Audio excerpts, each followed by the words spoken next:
tell you, we're going to see. You plug this into one of your USB ports. So you have two USB ports, so you still have one for all your designs, no problem. But I've got it plugged in. When you do plug it in, up comes the menu that you need for programming. But I'm going to go into settings because I already have it in. Here's the menu for programming. Don't look, I'm going to clear them. Okay. I'm going to clear out all the functions that were in there. You live dangerously. No, because bottom line now, we're going to program what would make your sewing, and your consumer is going to program what would make their sewing easier. Okay. Because let's face it, these are the function buttons, the things you touch to do different things. For example, if I wanted to cut selective thread cutter, I use that every day, all the time. And so I'm sewing along, I have to stop, I have to look up, I have to touch a button.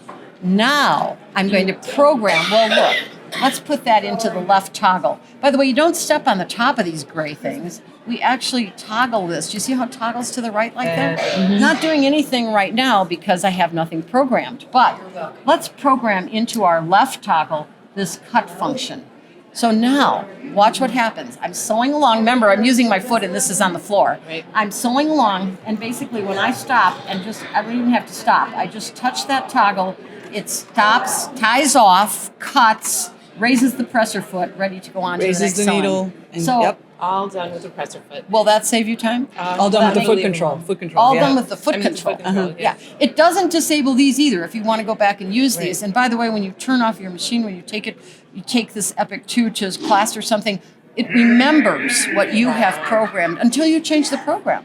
So let's see, what should we put on the right? Maybe you're doing a lot of decorative stitching today, then I would use stitch restart because you would just tap the toggle. But I would personally think fix for tying off. But you know, lots of people use a lot of reverse sewing. So let's program reverse. So now instead of stopping or touching or reaching up, we can keep our hands on our work because when we want to reverse, we take and just touch that.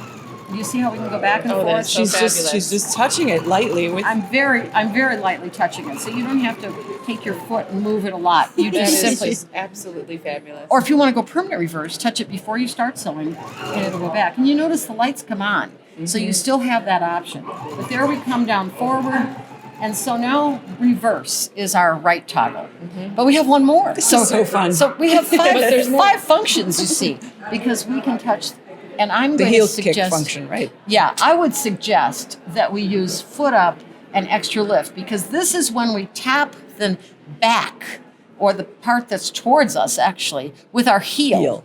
And I'm going to say, let's use the raise the foot and raise it to extra lift. Both of those on one function. So actually 6 functions on your new multi-function programmable foot control. So you